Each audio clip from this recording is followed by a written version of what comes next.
Welcome to the Late Flight Tarot variety show. Yes, this is the first official episode, timed right down to the second.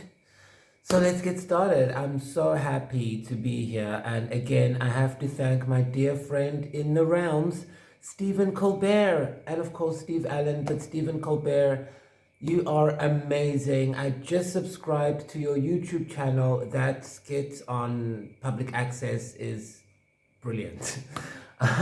All right, so let's get started. So all of you guys know that I am an alien. And I had no idea that President Trump would actually do it. I mean, I was told about it, I'd seen it, but I didn't think he would actually happen. And that's one of the amazing things about my heritage, is that I get to witness God's word from me to me in front of me. Do you know what I mean? Of course you do. That's why you're here. Because we're celebrating that. We're sharing in that, in a Two of Cups energy. Now, today on the show, we have a very special celebrity guest. Yes, it's Paula Patton. So now Paula Patton is one of my favorites, okay? I have a lot of favorites, so what? I love Paula Patton, and everybody knows her movie. The FCC won't allow me to say it, but go check it out.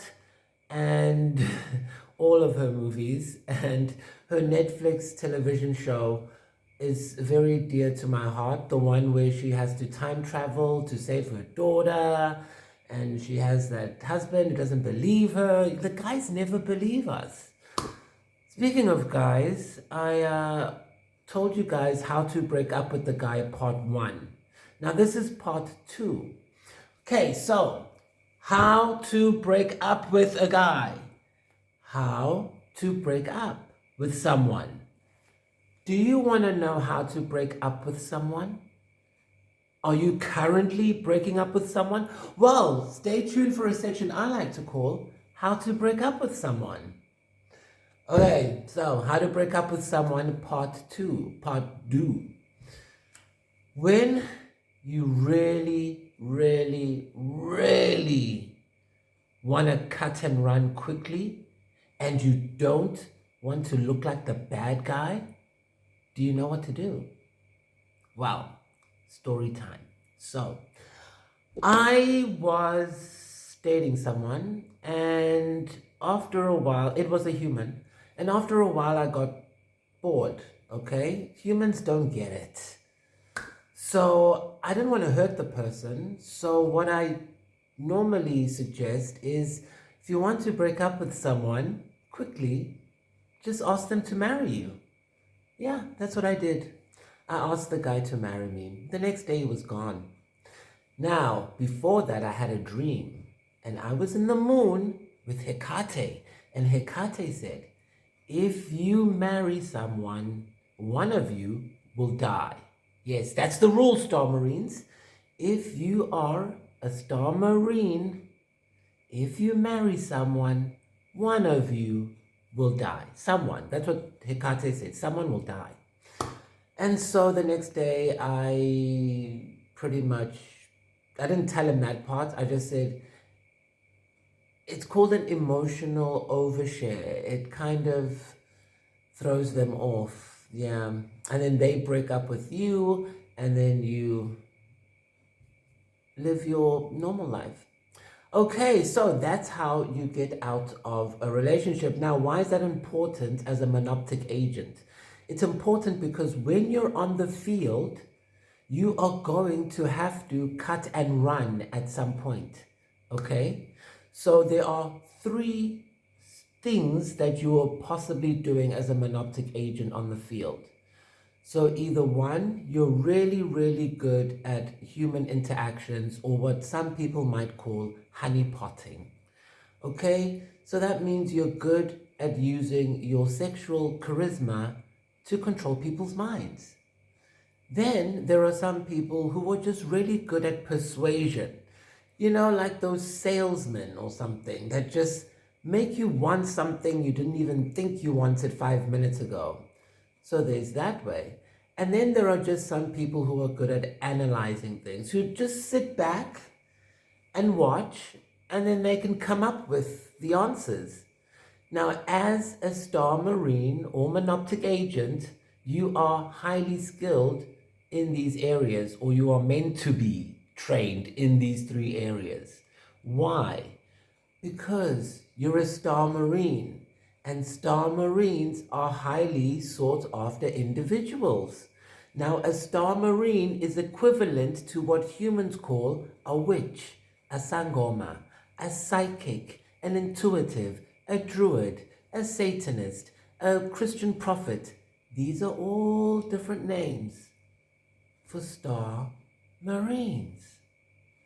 And when you're a monoptic agent, it's when you become not only good, but great at all three of those abilities.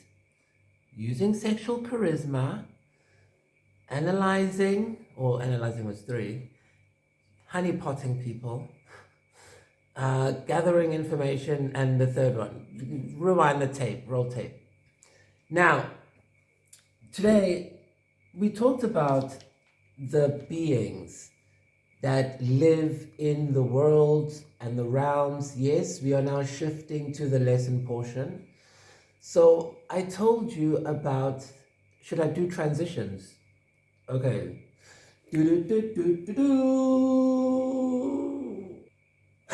Magic time. Ooh. Yes. Sponsored by Slimsley.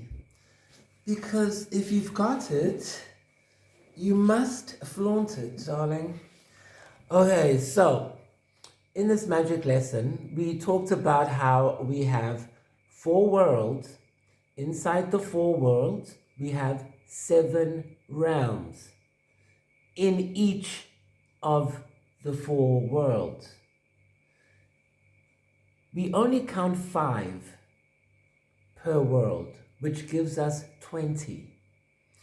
We also said that you exist in each of these realms. There are 20 of them because there are 7 in each world, which gives you 28, but we don't count the other 8 because they are part of the process. What do I mean part of the process?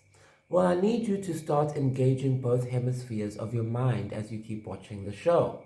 So I'm going to start telling you things, and you just need to slip into a kind of trance state to understand, and then slip back into cognition. Okay, so here's the first thing I want you to understand. How do you make sugar water? How many steps do you need to take to make sugar water? A lot of you would say 2. You need sugar and you need water. No. You need sugar, you need water. You need to pour the water into a vessel. You need to pour the sugar into the same vessel. You need to stir until it's fully dissolved or saturated, the mixture. So how do you make sugar water? 5 things. But you only say 2, so there are 3 missing, because those are the things needed in between. Similar to cell division, there are different steps that occur as kind of sub-steps.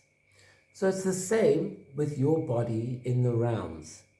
Yes, there are 4 worlds with 7 realms each, but your bodies go up to 5, because the other parts of it are processes. We won't get into those processes now, but if you read my book, you'll get a better clue on what I'm talking about, especially when it comes to the spiral. So now we talked about how your bodies exist in all of these realms. But we also said there are other entities that exist in those realms, and that those entities have the ability to descend down from the astral realm where they originate down to earth. And we said that those beings or entities can have a negative or positive influence on your everyday waking life. We called those beings larvae. We said that they could turn into anything. They could turn into another person. They could turn into a ghost. They could turn into a specter. They could turn into a poltergeist. They could turn into a creature, a praying mantis, an alien, whatever. And we also said that as star marines or monoptic agents or monoptera, as aliens in the fifth dimension, we can observe all of those processes happening so they don't affect us. Wow. Let's talk about egregores. Egregores are thought forms. Thought forms are communities. Thought forms are communities of larvae.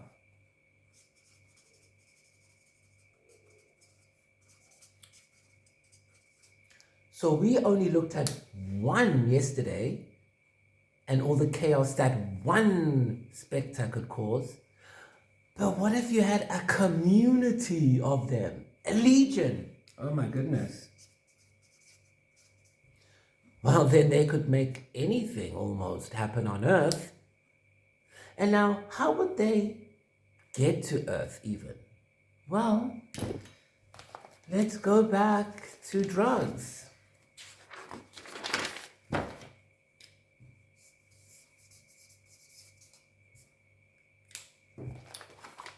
So when people, humans, drink alcohol or when they take psychedelic drugs, because they've never been initiated, because they believe that money means they can do whatever they want, because they've never been initiated, when they take these substances, they invite communication from entities that we call marine demons. Yes. And then they listen to those entities and they think they're listening to intelligence. But Jesus said, a rich person will never get it. Never. Steve Jobs got it because he was fired and poor, went to Asia, and then he came back. Brad Pitt got it because he went to Tibet for 7 years. So Angelina Jolie got it because she went to Thailand and got tattoos. It's painful. Trust me. But we came back and now we've got couture. So what do you have? Drugs. That's all you have. So you take these drugs, you join these secret organizations, right? Because you've got money, you can afford it. You take these drugs and you listen to demonic entities that give you information, but it's all bullshit because it's not grounded in anything real. And here at Monoptic Studios, our shit is real because it's based on ancestral light, which doesn't change. It's always the same. So, the problem with drugs and untrained individuals accessing the realms is because while they're up there, they get attachments. And that's why I always tell you people, if you come up against me, you will go crazy. Because it's not me, it's the attachments that you've opened yourself up to. Because if you talk to me, you should know I'm an alien. If you are still doubtful I'm an alien, then you are here using unauthorized methods, listening to secrets you shouldn't be listening to. And I have wards on my stuff, and some of the wards are demonic, so they will eat you. And then I will feed on the remnants.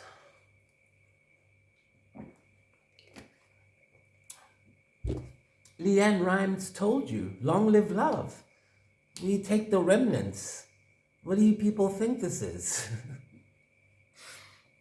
So it's very important that psychedelics, mushroom drugs, whatever, are only reserved for aliens. And that's why I love Joe Rogan. He's a wonderful man, and all his people, and obviously President Trump and the Governor Abbott of Texas for allowing more research to be done into psychedelic therapies, because that is what's important for us. Now, I asked the Democrats, what do we get from you? Trump gave us our medicine. Democrats, can I please get diplomatic immunity? Can someone just sit at a computer and type up P.N. Matendra has diplomatic immunity, Charlie Manor has diplomatic immunity? Can someone just do that? And then give me a gold star like all the retards. Simple.